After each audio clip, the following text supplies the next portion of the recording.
ನೀವು ದಯಮಾಡಿ ರೈತರ ಪರವಾಗಿ ಇದ್ದೀರಿ ಅಂದರೆ, ನಮ್ಮ ಪರ ಅಲ್ಲ, ರೈತರ ಪರವಾಗಿ ಇದ್ದೀವಿ ಅಂದರೆ, ಈ ಕೆಲವರು ಅನಾವಶ್ಯಕವಾಗಿ ಏನೋ ಸ್ಕೇರ್ಸಿಟಿ ಆಗಿಬಿಡುತ್ತೆ ಅನ್ನೋ ಒಂದು ಪ್ರಚಾರ ಅಲ್ಲಿ ಇಲ್ಲಿ ಗುಸುಗುಸಿದೆಯಲ್ಲ, ಅದು ಯಾವುದೂ ಆಗಲ್ಲ. ಸೊ ಈ ಬಾರಿ ನಮಗೆ ಮಳೆ ಕಡಿಮೆ ಇದೆ ಪ್ರಿಡಿಕ್ಷನ್ ಪ್ರಕಾರ, ಹಾಗಾಗಿ ಮಧ್ಯ ಬರುತ್ತೆ ಅಂತಿದ್ದೇವಿನ ನಿರಂತರವಾಗಿ ಮಳೆ ಬರುತ್ತೆ ಅಂತಿಲ್ಲ. ಕಳೆದ ಬಾರಿ ಥರ ನಮಗೆ ಅಷ್ಟೊಂದು ಪೂರಕವಾಗಿಲ್ಲ. ಕೇಂದ್ರ ಮತ್ತು ರಾಜ್ಯದ ಸಮೀಕ್ಷೆ ಪ್ರಕಾರ ನಮಗೆ ಭಾಳ ಕಷ್ಟ ಇದೆ.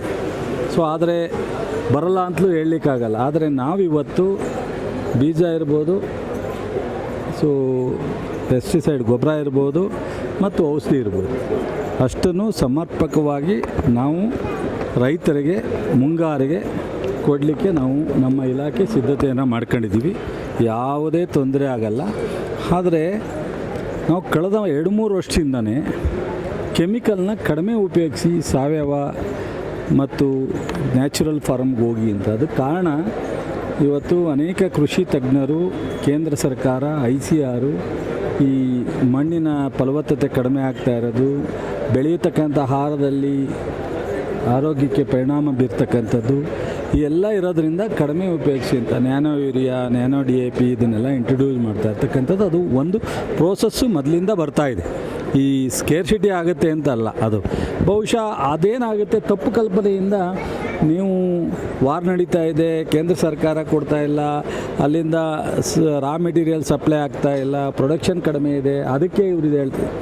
ಅದಕ್ಕೂ ಸಂಬಂಧ ಇದೆ, ಇಲ್ಲ ಅಂತಲ್ಲ, ಇದೆ. ಆದರೆ ಈಗ ಸದ್ಯಕ್ಕೆ ಯಾವುದೇ ತೊಂದರೆ ಇಲ್ದಂಗೆ ಸಪ್ಲೈ ಮಾಡ್ತೀವಿ. ಈಗ ನಮ್ಮ ಹತ್ರ ಸ್ಟಾಕ್ ಇದೆ. ಸೊ ಮುಂದೆ ಹೋಗ್ತಾ ಸನ್ನಿವೇಶಗಳು ಆಗುತ್ತೆ ಅನ್ನೋದು ಆ ಸಂದರ್ಭದಲ್ಲಿ ಹೇಳ್ಬೋದು. ಬಹುಶಃ ಇವತ್ತಿಗೆ ನಾವು ಮುಂಗಾರಿಗೆ ಯಾವುದೇ ತೊಂದರೆ ಇಲ್ಲದೆ ನಾವು ಅದು ಜಾಸ್ತಿ ಆಗಿದೆ. ಮೊನ್ನೆ ನೀವು ಮೈಸೂರಲ್ಲೇ 2-3 ಜನನ ಹಿಡಿದಿದ್ದೀವಿ. ಸೊ ಅವ್ರನ್ನ ಗಡಿ ಫಾರ್ಮ್ ಮಾಡಲಿಕ್ಕೂ ನಾನು DC ಅವರಿಗೆ ರಿಕ್ವೆಸ್ಟ್ ಮಾಡಿದ್ದೀನಿ. ಅವರು ಕೇಸ್ಗಳು ನಿರಂತರವಾಗಿದೆ. ನೋಡಿರಿ, ಈ ಪ್ರಪಂಚದಲ್ಲೇ ಎಂತೆಂಥ ಸೊ ಇವತ್ತು ಅಮೇರಿಕಾದಲ್ಲಿ ನೋಡಿದ ಮೇಲೆ ಇನ್ನೇನು ನಾವು ಮಾತನಾಡೋಕ್ಕೆ ಆಗುತ್ತೆ ಹೇಳಿ. ಮೊನ್ನೆ ಟ್ರಂಪ್ ಬಗ್ಗೆ ಆದಂಥ ಇನ್ಸಿಡೆಂಟನ್ನು ನಾವು ಅಷ್ಟೊಂದು ಟೆಕ್ನಾಲಜಿ ಫಾಸ್ಟ್ ಇರ್ತಕ್ಕಂಥದ್ರಲ್ಲಿ ಈ ಥರದ ಜನಗಳನ್ನ ಬಹುಶಃ ನಾವು ನಮ್ಮ ಮಧ್ಯದಲ್ಲೇ ಇರ್ತಾರೆ, ಅವ್ರನ್ನ ಗೊತ್ತಿಡಿಯೋಕ್ಕೆ ಆಗದೇ ಇರೋವಂಥ ಪರಿಸ್ಥಿತಿ ಎಲ್ಲರಲ್ಲೂ ಇದೆ. ಹಾಗಾಗಿ ನಮ್ಮ ಇಲಾಖೆಗೆ ಮತ್ತು ವಿಜಿಲೆನ್ಸು ಮತ್ತು ಜಿಲ್ಲಾಧಿಕಾರಿಗಳಿಗೆ, ಪೊಲೀಸ್ ಅಧಿಕಾರಿಗಳಿಗೆ, ಕಮರ್ಷಿಯಲ್ ಟ್ಯಾಕ್ಸ್ನವ್ರಿಗೆ, ರೆವಿನ್ಯೂ ಇಲಾಖೆನವ್ರಿಗೆ ಜಾಯಿಂಟ್ ರೆಸ್ಪಾನ್ಸಿಬಿಲಿಟಿ ಕೊಟ್ಟಿದ್ದೀವಿ. ಮುಖ್ಯಮಂತ್ರಿಗಳು, ನಾನು ಎಲ್ರಿಗೂ. ಸೊ CEO DC ಮೀಟಿಂಗ್ನಲ್ಲೂ ಇನ್ಸ್ಟ್ರಕ್ಷನ್ ಕೊಟ್ಟಿದ್ದೀವಿ. ಮುಲಾಜು ಇಲ್ಲದೆ ಎಲ್ಲೇ ಈ ಥರದ್ದು ಕಂಡ್ರೆ ಅವ್ರ ಮೇಲೆ ಲೈಸೆನ್ಸ್ ರದ್ದು ಮಾಡೋದು, ಕ್ರಿಮಿನಲ್ ಕೇಸ್ ಹಾಕೋದು, ರಿಕವರಿ ಮಾಡೋದು ಎಲ್ಲವೂ ಮಾಡ್ತೀವಿ. ಸರ್, ಈಗ ರಾಷ್ಟ್ರಾಧ್ಯಕ್ಷರು ಕುರ್ಚಿ ಚರ್ಚೆ ಬಗ್ಗೆ ಒಂದು ಮಾತು ಹೇಳಿದ್ದಾರೆ. ಆ ಚರ್ಚೆ ಎಲ್ಲ ಇಲ್ಲ ನೋಡಿ. ನೀವು ಸಮಾಧಾನವಾಗಿದ್ದು ಬಿಟ್ಟರೆ ನಮ್ಮ ಪಕ್ಷ, ನಮ್ಮ ಲೀಡರ್ಗಳು ಸಮಾಧಾನವಾಗಿ.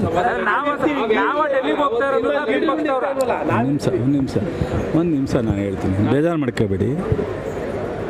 ಒಂದು ನಮ್ಮ ವಿರೋಧ ಪಕ್ಷಗಳು, ಒಂದು ಆಡಳಿತ ಪಕ್ಷದ ವಿಚಾರಗಳನ್ನ ಪ್ರಚಾರ ಮಾಡೋರು ಮಾಧ್ಯಮ. ಅದು ನೆಗೆಟಿವ್ನೂ ಇರುತ್ತೆ, ಪಾಸಿಟಿವ್ನೂ ಇರುತ್ತೆ. ಪಾಸಿಟಿವ್ ಕಡಿಮೆ ಮಾಡ್ಬೋದು, ನೆಗೆಟಿವ್ ಜಾಸ್ತಿ ಮಾಡ್ಬೋದು, ಅಷ್ಟೇ. ಇವತ್ತು ನಮಗೆ ಮುಖ್ಯವಾಗಿ ಜನರ ಇರ್ತಕ್ಕಂಥ ಎದುರುಗಡೆ ಸವಾಲುಗಳ ಮುಖ್ಯನೇ ವಿನ ನಮ್ಮ ಇಂಟರ್ನಲ್ ಎಲ್ಲ ಪಾರ್ಟಿಲಿವೆ. BJPಲಿ ಇಲ್ವಾ, ಸಣ್ಣ ಪಕ್ಷ JDS ಅಲ್ಲಿ ಇಲ್ವಾ, ಕಾಂಗ್ರೆಸ್ನಲ್ಲೂ ಇರುತ್ತೆ. BJPನಲ್ಲಿ ಅಧಿಕಾರ ಇಲ್ಲದೇ ಇದ್ದಾಗಲೇ ಇಷ್ಟೊಂದು ಆಂತರಿಕ ಕಿತ್ತಾಟ ಇರಬೇಕಾದ್ರೆ ನಮ್ಮಲ್ಲಿ ಏನೂ ಇಲ್ಲ. ಬೆಳಗ್ಗೆ ಎದ್ದರೆ ಹೆಗಲ ಮೇಲೆ ಕೈ ಹಾಕ್ಕೊಂಡು ಸಿದ್ದರಾಮಯ್ಯನವರು, DK ಅವರು ಚೆನ್ನಾಗಿ ಹೋಗ್ತಾರೆ. ಬಟ್ ಅಲ್ಲಿ ಇಲ್ಲಿ ಮಾತಾಡೋರಿಗೆ, ನಾವು ಊಹಾಪಾವ ಹೇಳೋರಿಗೆ ಪಕ್ಷದೊಳಗಡೆನೂ ಇರ್ತಾರೆ, ಪಕ್ಷದ ಹೊರಗಡೆನೂ ಇರ್ತಾರೆ, ಮಾಧ್ಯಮಗಳಿಗೂ ತಪ್ಪು ಮಾಹಿತಿ ಕೊಡ್ತಾರೆ. ಈ ಥರದ್ದು ಆಗ್ತಾಯಿದೆ. ಒಬ್ಬರು ಅಧ್ಯಕ್ಷರು,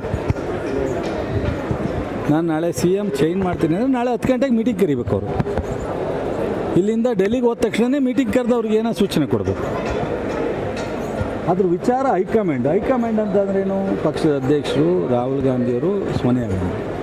ಈಗ CM ಏನು ಹೇಳಿದ್ದಾರೆ, ನಮ್ಮ ಹೈಕಮಾಂಡ್ ಏನು ಹೇಳುತ್ತೆ ಅದು ಕೇಳ್ತೀವಿ ಅಂತ ಹೇಳಿದ್ದಾರೆ. ಸೊ ಸಿದ್ದರಾಮಯ್ಯನವರು ಹೇಳಿದ್ದಾರೆ, DKನೂ ಅದೇ ಹೇಳಿದ್ದಾರೆ. ಸೊ ಮಲ್ಲಿಕಾರ್ಜುನ್ ಖರ್ಗೆ ಅವರು ಈಗಿಲ್ಲ. ಅದು ಮಾಡೋದಾದರೆ 3 ಜನ ಕೂತ್ಕೊಂಡಾಗ ಮಾತ್ರ ಅದು ಸಾಧ್ಯತೆ ಅಂತ ಹೇಳಿದ್ದಾರೆ. ಅದರಿಂದ ಈ ವಿಚಾರ ನಮಗೆ ಪ್ರಸ್ತಾವನೆ ಅಲ್ಲ. ಇದು ನಮ್ಮ ಪಕ್ಷದ ಇಂಟರ್ನಲ್ಲಿ ಇರ್ತಕ್ಕಂಥ ವಿಚಾರ. ಪಕ್ಷದಲ್ಲಿ ತೀರ್ಮಾನ ಮಾಡ್ತಾರೆ. ಅಧಿಕಾರ ಹಸ್ತಾಂತರ ಮಾಡ್ತಾರೋ, ಮುಂದುವರಿಸಿ ರೀಶಫಲ್ ಮಾಡ್ತಾರೋ, ಖಾತೆ ಬದಲಾವಣೆ ಮಾಡ್ತಾರೋ, ಎಲ್ಲವನ್ನೂ ಸಹ ಮುಖ್ಯಮಂತ್ರಿಗಳು, ಪಕ್ಷದ ಅಧ್ಯಕ್ಷರು, ಹೈಕಮಾಂಡ್ ಮಧ್ಯದಲ್ಲಿ ಕೂತ್ಕೊಂಡು ತೀರ್ಮಾನ ಆಗುತ್ತೆ. ಅದರ ಅವಶ್ಯಕತೆ ಏನಿಲ್ಲ. ಇವತ್ತು ಕೃಷಿ ಸಚಿವನಾಗಿ ನೀವು ಹೇಳಿದ್ರಲ್ಲ ಫಸ್ಟು, ಮುಂಗಾರು ಮಳೆ ಆದರೆ ಅವರಿಗೆ ಬಿತ್ತನೆ, ಗೊಬ್ಬರ, ಔಷಧಿ ಕೊಟ್ಟು ಜನರಿಗೆ ಬೆಳೆಯೋಕ್ಕೆ ಏನು ಬೇಕೋ ಅನುಕೂಲ ಮಾಡಲಿಕ್ಕೆ ನಿಮ್ಮಿಂದ ನನಗೆ ಸಹಕಾರ ಇರಲಿ. ನೀವು ಅದ್ರ ಬಗ್ಗೆ ನನ್ನನ್ನು ಕಾನ್ಸಂಟ್ರೇಟ್ ಮಾಡಲಿಕ್ಕೆ ತಾವು ಕೂಡ ಡೆಲ್ಲಿಗೆ ಪದೇ ಪದೇ ಹೋಗಿರ್ತೀರಿ. ಯಾವ ಡೆಲ್ಲಿಗೆ ನನ್ನ ಇಲಾಖೆ ಕೆಲಸ ಇರುತ್ತೆ, ಪಕ್ಷದ ನಾಯಕರನ್ನ ಭೇಟಿ ಮಾಡೋದಿರುತ್ತೆ, ಹೋಗ್ತಿರ್ತೀವಿ. ಸೊ ನನಗಂತೂ ಅನೇಕ ಹಿರಿಯ ಮಂತ್ರಿಗಳು ಹೇಳಿದ್ದಾರೆ, ನಮ್ಮಲ್ಲಿ ಒಂದು ಹೈಕಮಾಂಡ್ ಪಕ್ಷ, ನಾವು ಯಾರಿಂದನೂ ಈ ಚಟುವಟಿಕೆ ನಿಲ್ಲಲ್ಲ, ನಡೆಯಲ್ಲ. ಇದೇನಿದ್ರೂ AICC 4 ಜನ ಏನಿದ್ದಾರೆ, ಒಂದು ಸೋನಿಯಾ ಗಾಂಧಿ ಮೇಡಮ್, ರಾಹುಲ್ ಗಾಂಧಿ, ಪಕ್ಷದ ಅಧ್ಯಕ್ಷರು, ವೇಣುಗೋಪಾಲ್, ಸುರ್ಜೇವಾಲಾ, ಅವ್ರು 5 ಜನ ಕೂತ್ಕೊಂಡು ಇವರಿಬ್ಬರನ್ನ ಕರೆಸಿ ತೀರ್ಮಾನ ಮಾಡೋದೇ ವಿನ ನಾನು ಎಷ್ಟೇ ಹೇಳಿಕೆ ಕೊಡೋದ್ರಿಂದ ಪ್ರಯೋಜನ. ಬರ್ತ್ಡೇ ದಿನಕ್ಕೆ ಗಿಫ್ಟ್ ಇದೆ DK ಶಿವಕುಮಾರ್ ಅವರಿಗೆ. ಅದೆಲ್ಲ ಪಕ್ಷದಲ್ಲಿ ತೀರ್ಮಾನ ಮಾಡ್ತಾರೆ ಬಿಡುಗರು. ಅದ್ರ ಬಗ್ಗೆ ಅವಶ್ಯಕತೆ ಇಲ್ಲ. ಈಗ ಏನಾಗಿದೆ ಏನ್ಬಿಟ್ಟಿದೆ ಅಂತ ನಾನು ಮೀಡಿಯಾದ ಮುಂದೆ ಚರ್ಚೆ ಮಾಡುವಂಥ ಅವಶ್ಯಕತೆ ಇದೆಯಾ? ಅದು ಬೇಕಾ? ನಿಮಗೂ ಬೇಕಿಲ್ಲ, ನನಗೂ ಬೇಕಿಲ್ಲ. ಸೊ ಈಗ ನನಗೆ ಹೌದು ಅದಕ್ಕೆ ಹೇಳೋದು, ಇಬ್ಬರಿಗೂ ಡ್ಯಾಮೇಜ್ ಆಗಬಾರ್ದು, ಪಕ್ಷಕ್ಕೂ ಡ್ಯಾಮೇಜ್ ಆಗಬಾರ್ದು, ಸರ್ಕಾರಕ್ಕೂ ಡ್ಯಾಮೇಜ್ ಆಗಬಾರ್ದು. ಅನಾವಶ್ಯಕವಾಗಿ ನಾನೇನಾದ್ರು ಪತ್ರಿಕೆಯಲ್ಲಿ ಹೇಳಿಕೆ ಕೊಟ್ಟರೆ ಅದನ್ನು ನೀವು ಬೇಗ ಇಲ್ಲಿಂದ ನನ್ನ ಕಾರು ಕೂತ್ಕೊಳ್ಳೋ ಹೊತ್ತಿಗೆ ಚಾಲನೆ ಆಗುತ್ತೆ. ಅದರಿಂದ ಪ್ರಯೋಜನ ಏನಾಗುತ್ತೆ? ಅನಾವಶ್ಯಕ ಹೇಳಿಕೆ ಇಲ್ಲ ಸರ್. ಈಗ ಅಧ್ಯಕ್ಷ ಹೇಳಿದ ಮೇಲೆ ಅದಕ್ಕೆ ಫುಲ್ ಸ್ಟಾಪ್ ಇಲ್ವಾ? ನಾನು ಹೇಳಿದ್ನಲ್ಲ ಗುರು, ಅದೇನಿದ್ರು ಅವರ 5 ಜನ ಮಧ್ಯೆ, ಮುಗಿದ ಅಧ್ಯಯನ ಸರ್, ಅವ್ರ 5 ಜನದ ಮಧ್ಯದಲ್ಲಿ ಪಕ್ಷದ ಹೈಕಮಾಂಡ್ ತೀರ್ಮಾನ, ಹೈಕಮಾಂಡೇ ತೀರ್ಮಾನ ತಗೊಂಡು ಅಲ್ಲೇ ಅವರು 5 ಜನ ಸಿಟ್ಟಿಂಗ್ ಆದಮೇಲೆ ಕೂತ್ಕೊಂಡು ಏನು ಹೇಳ್ತಾರೆ ಅದೇ ತೀರ್ಮಾನ.